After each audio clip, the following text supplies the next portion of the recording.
Yavapai Broadcasting and the City of Cottonwood proudly present Inside Cottonwood, an inside look at the decisions and issues of the City of Cottonwood. Brought to you by Arizona Smile Designers. Here's Cottonwood City Manager Doug Bartosh. Hello, and welcome to Inside Cottonwood. I'm your city manager and also your host, Doug Bartosh.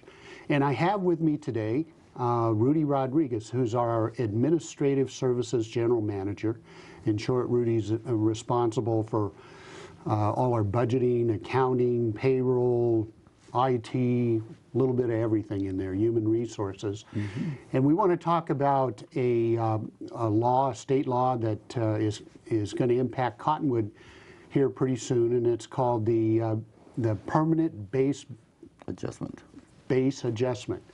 And I always have a hard time remembering that title. But so I'll turn to Rudy and ask him to explain what is it, where did it come from, when did it start? Give us a history on this. Well, this is one of the options that we have nowadays. As you may recall, the voters put in an expenditure limitation back in 1979.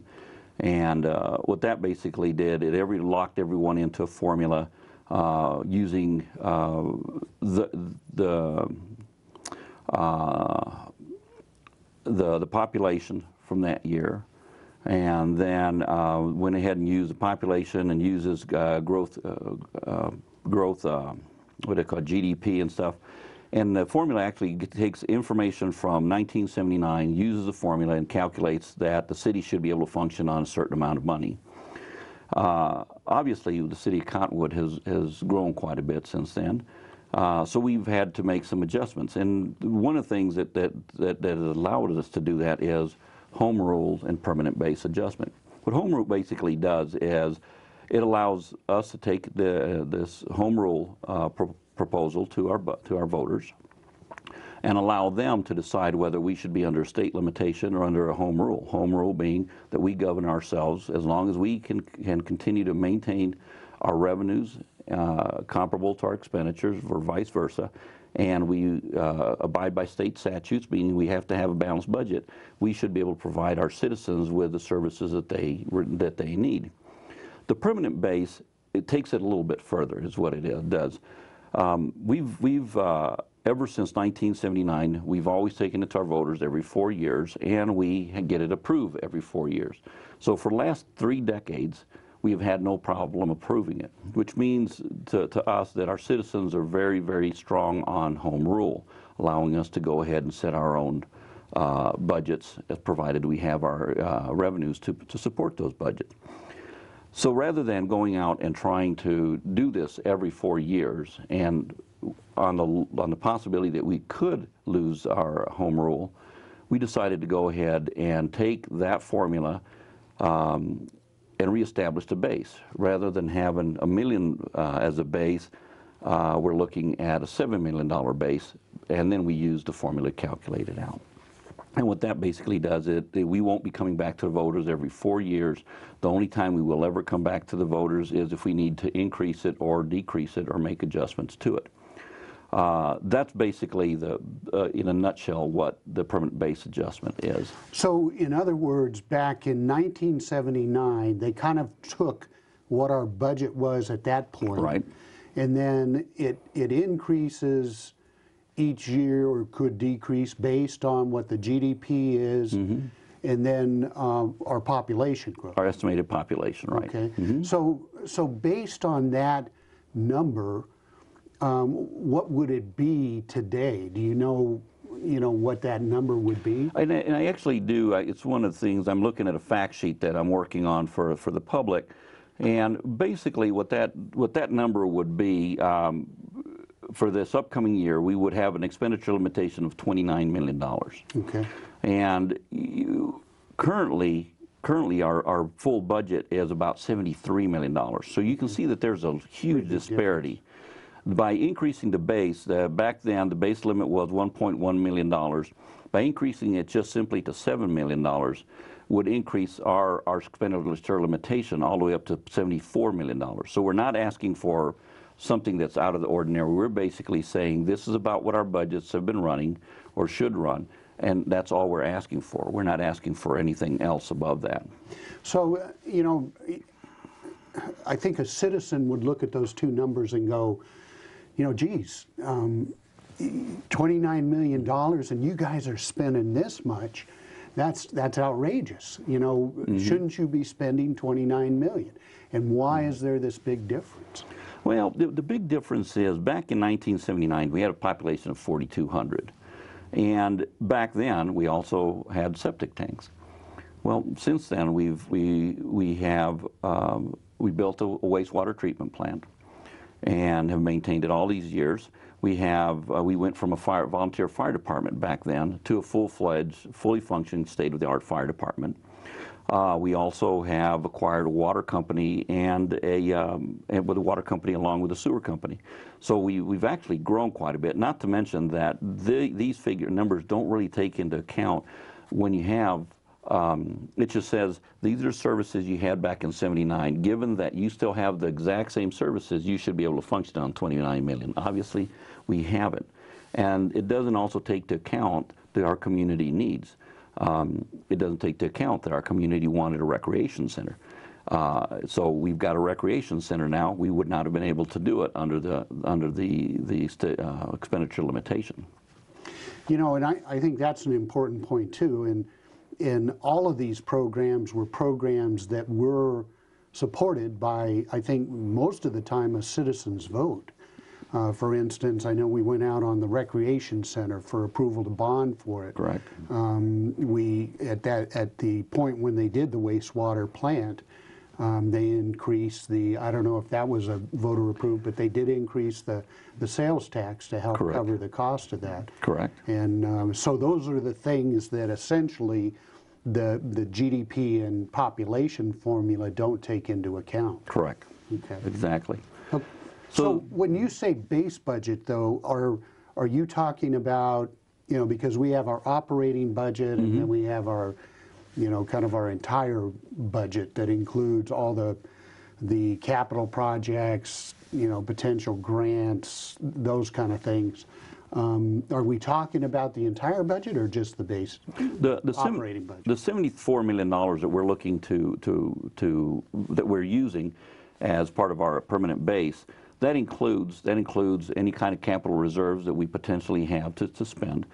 Takes into account about $1.2 to $1.5 million worth of grants, and any type of interest income, and HERF, of course, is also included as part of those exemptions.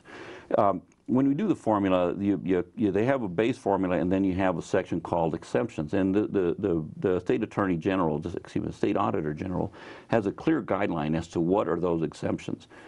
Doesn't take into account that you've acquired new services, but it takes into account that if you do any debt, that should not be included as part of the calculation. Any HERF above the 1975 base, we can go ahead and spend. Any interest income, kind of passive type of income, we can go ahead and use. But that amount to us is worth about $20 million a year. And that makes a really big difference. So that's a big portion of our operating revenues. So, and the history has been is that, again, we have put this out to the voters every 4 years. Every 4 years it passes with a pretty substantial majority, and that's a cost. That's an expense every time we do a public vote. You know, it's probably in the range of $20,000 to $30,000 that we spend to accomplish that. And so that's got to be some of the reasons for looking at this permanent base as opposed to every 4 years going back out and you know, spending $20,000 to $30,000 for the same answer.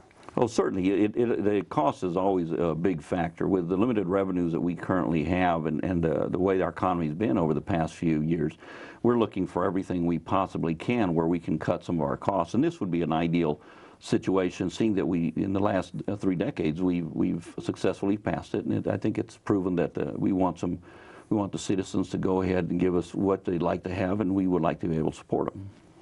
You know, now, one of the other things that that I know citizens, and we're going to take a break here real quick, but and we'll get to this question when we get back. And but obviously, the big question for our citizens is going to be, okay, well, how much is this going to cost me?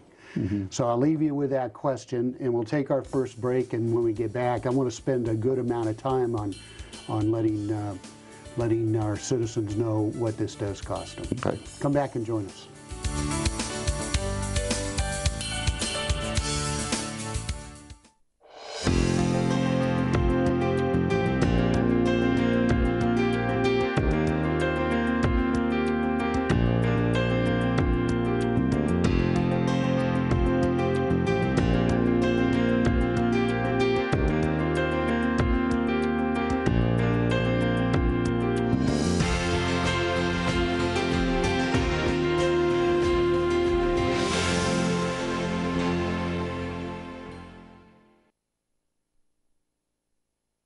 Hello, everybody. I am Lou Ann Patterson. My family and I would like to welcome you to the Copper Star Indoor Shooting Range, Northern Arizona's premier shooting sports facility. We offer a 25-yard pistol range, a 50-yard archery range, and Arizona's only 100-yard indoor rifle range. In addition, we have a full-line gun shop as well as an archery pro shop. Come check us out. We're located at Highway 260 and Cherry Road, right next to Out of Africa. Looking forward to seeing you all.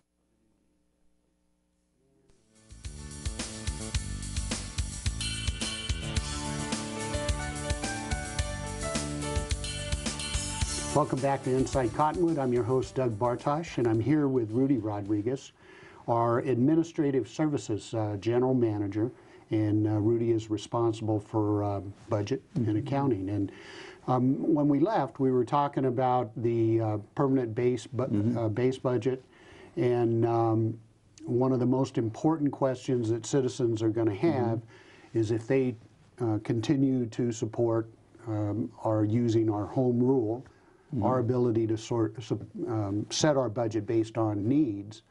What does that mean for them in terms of the cost? Well, in reality, there is no change. Okay, pretty much the expenditure limitation home rule only concentrates on expenditures.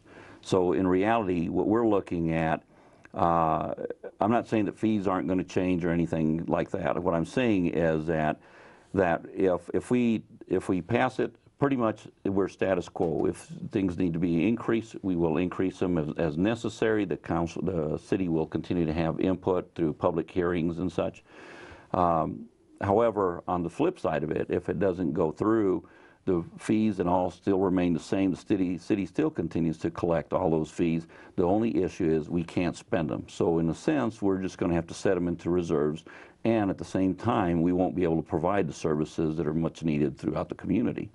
So cost-wise, it won't cost any more, except our normal, changes that we need to do or needs that we might have that we will bring to the public.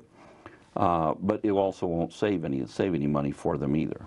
So in essence, there's no additional cost to our citizens, and there's no refund. No. Because again, that's a pretty big gap in funding. And so what happens with all that extra money? All that extra money just sits. Okay. Goes into a reserve fund, and it just sits there and collects what little interest it can nowadays, obviously. But we can't do very much with it. We would have to adhere to our expenditure limitation. So is there any mechanism where you would refund that to citizens? No. Okay. There is no provision, not here, there is no provision for refunding any of that. Okay. It would basically have to sit there until, and it would have to sit there for about 2 years before we would go ahead and take up home rule or permanent base adjustment again, at which point in time, if it passes, then that money can be used to possibly go back and take care of all those services that weren't taken care of, such as streets and stuff that would be ill-maintained for that two-year period. And if it doesn't pass, then we go for another 2 years and hopefully pass it down. And certainly we've got to be careful as city employees that we're not out lobbying citizens to vote one way or another, but we are allowed by law to provide factual information, and that's what we're trying to do here today. And I want to get to the other side of that equation okay, you cut the ability to make these expenditures to support what we're currently doing in the city. Certainly as a city manager, I'm thinking, well, I'm going to have to cut some programs if I have that new limit on expenditures. And so consequently, if that's the case, how do you see that impacting city services? Well, unfortunately, one of the first things that normally happen is we end up losing what they call non-essential services. And though, regardless of how I feel or how the community feels about what is essential as non-essential, usually it would have to be some things as library and parks projects. And then, of course, then after that, and along with our administrative services and our procurement, those others, the planning and zoning. The last one that we would even consider would be public safety and probably utilities. But even those would have to suffer. You know, looking at the disparity of about $50 million, you're talking, or actually it's about $40 million, you're looking at taking quite a big hit. And I don't know if cutting, you know, you've got to maintain a certain amount of core administrative people. But first of all, we would have to be the what's considered non-essential, which would be our parks and our libraries. And then, of course, we'll start looking at all the other administrative staff. And then lastly, we would have to probably impact the police and fire at some point. You know, and that's probably the hierarchy of things as I see them is, you know, probably our highest priority is water and wastewater. We've got to maintain that, and then probably our public safety resources. Right. And everything else kind of falls by the wayside, other than, like you say, a small amount of administrative support to help run those two entities. But in essence, there probably wouldn't be any street improvements, very little street maintenance. Right. And so it would be a pretty big hit, I think. And it would be. It's always scary. We always make sure we try to encourage people to give us calls so we can go visit with their agencies. We'd be more than happy to sit and provide them any factual information they need via a phone call to us, or if they'd like for us to go to their group or their civic organization, and we'd be more than happy to sit and give them a brief overview of where we sit and where we could be possibly.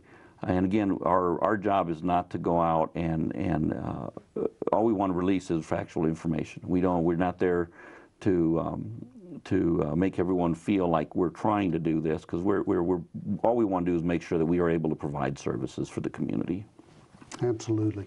And again, I think it's important that regardless of which way citizens want to vote on this, they need to be informed. As with any other vote, it's always important to understand what the issues are and which way you think you should vote based on the facts of the issue. Correct. And so we are going to be trying to get facts out. We'll be meeting with a variety of citizen groups, homeowners associations, again, just to get people the information. And if anybody has an interest in hearing about this, by all means, the number's on the screen there. Call us and let us know. We'd be happy to come out and give you the facts straight up on this as to what it means for you, what it means for our community, and then you make the decision about which way you want to vote. So with that, let's go ahead and take our next break, and then I want to, if anybody's got concerns about how the city expends our city, our taxpayers' money, we're starting our budget process. Great opportunity to come in, sit in. All the meetings are pretty much public, and learn about exactly how we develop the budget, what the needs are, and gives you a great idea of how the city's operated in terms of our financing. Come back and join us.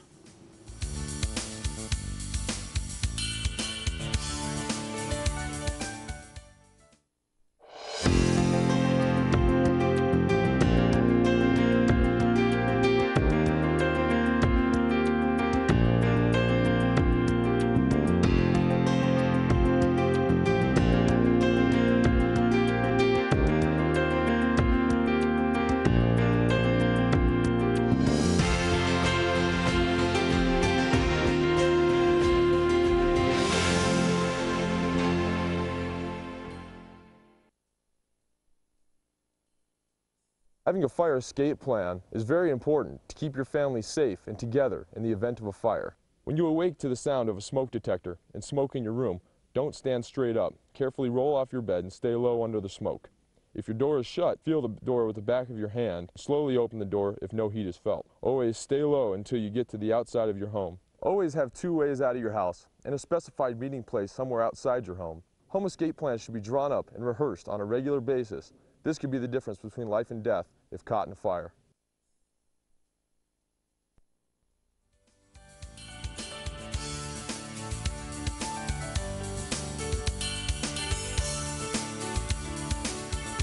Welcome back to Inside Cottonwood. I'm your host, Doug Bartosh. I'm here with Rudy Rodriguez, who's in charge of our budgeting at the city. And we just got through talking about the permanent base adjustments and trying to give you some information on that. And one of the things I talked about just before we broke was if you ever have any concern or just an interest in the city's budget and how our budget is developed and the reasons for some of the expenditures we make, now's the opportunity. We're just getting started in our budget process, which goes on for about 6 months. And actually for Rudy it goes on year-round, but for the staff it's about 6 months. And so first off, I think we should probably start and just talk a little bit about where do we get our revenues. Well, the majority of our revenues are coming in locally. We get of course our local sales tax, which funds the majority of our programs in Cottonwood. And then of course we have our water user fees and connection fees. Those are strictly enterprise funds. They don't go anywhere. They go strictly to fund the water company. The sewer company has their own user fees strictly for the wastewater company.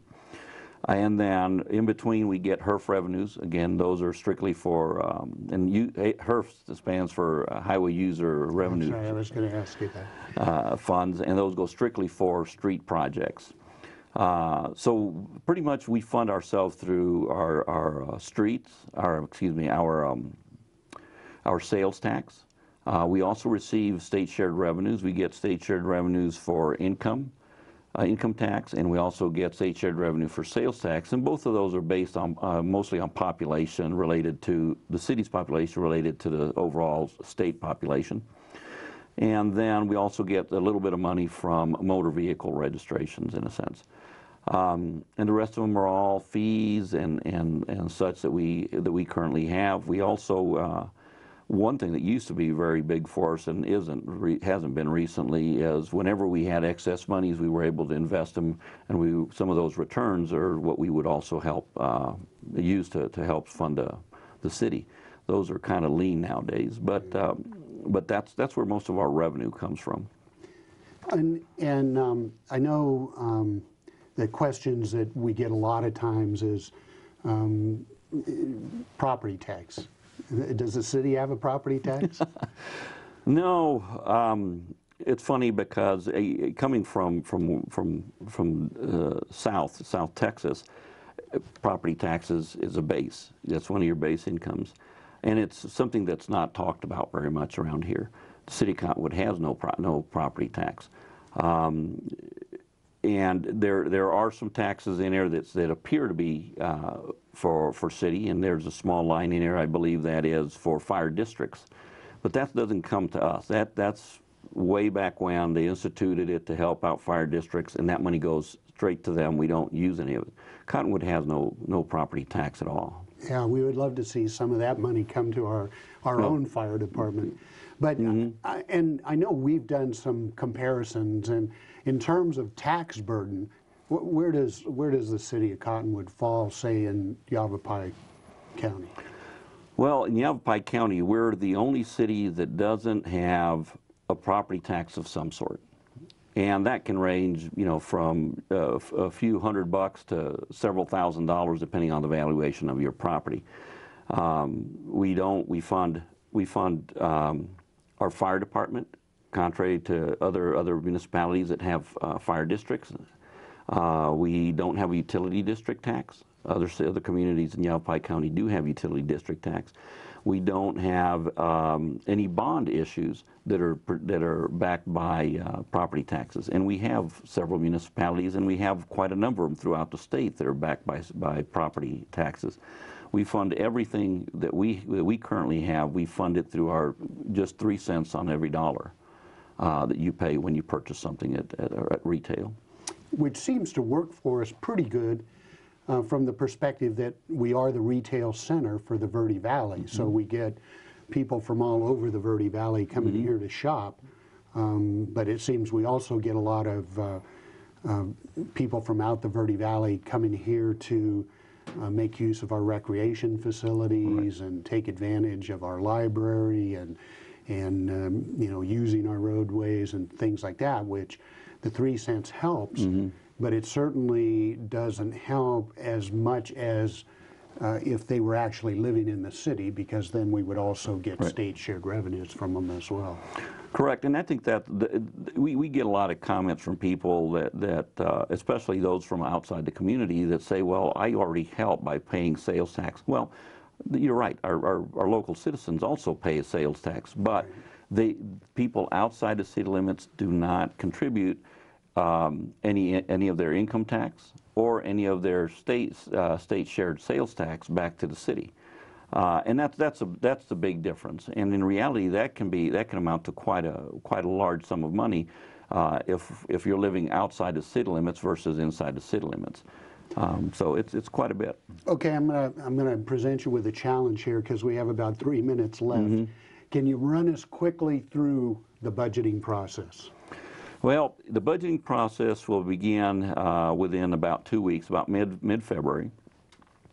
And we first start off by notifying our department heads that we're going to have, I need all their numbers. Basically, I tell them, keeping everything status quo, don't give me new programs, don't give me new staffing, give me no capital. Basically, what would it take to run your department next year, given that everything remains the same, which we call our base budget. Once we have that, we start building our budget. That puts our budget, our first preliminary budget together. From there, we estimate our revenues, estimate our base budget, and decide if we have any money left over for other things, such as projects, new programs, or capital. From there, once we have the base budget collected, we're at the same time, concurrently, we're asking them, give us all this other information. Do you need new staffing? Do you need new capital? But all that is basically, as I call it, we put it in our back pocket. It sits there for a while because we need to make sure that we can fund our operations first and foremost. From there, you and I will have some meetings to discuss where we're at, how much money we have available, and then start prioritizing what do we need to do. Do we need to add more programs? Is there something that's urgent? Is there any capital that's really urgent? Can we keep vehicles a year or two longer, so forth? We add that all together. The thing about Cottonwood is that we work through all of our budget internally. When we go to our council in May and sit with them, we'll have meetings. I'll give them a revenue update. We'll have a goal-setting session where we tell them, these are the things we're looking at, council. Are you fine with it? Is there something you'd like to add? And they give us direction, whether it gives us, in a sense, a thumbs up, thumbs down on projects, and add projects as they'd like to.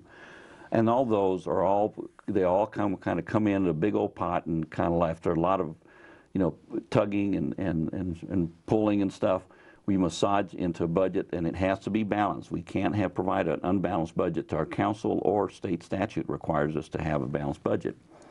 We go to our council, and then from there, that's when we have our public hearings. We usually hold at least 2 public hearings, one at our tentative budget. Okay, we have a proposed budget. This is where we're starting. This is our starting point for council. They give us more direction. We get to our tentative, and then we get to our final. In between, we have at least 2 public hearings, and the public is always welcome to join us at our meetings. And generally, we don't have many citizens there, and so we really encourage you to come out. And even if you don't want to go to the hearings and you want to find more out about the budget process, Rudy is just fantastic to talk to. He has always got time to talk to citizens who have questions, and certainly if you have a specific question, you can email him, email me. Our emails are on the website. And again, our emphasis is to be as cost conscious as possible, yet still provide the services that citizens have said they want, and do the best we can with the money we get from our hardworking taxpayers. So with that, I'm going to tell you goodbye. Thanks, Rudy, for coming. You're welcome. And thanks for all your hard work at the city. And we'll look forward to seeing you next time on Inside Cottonwood.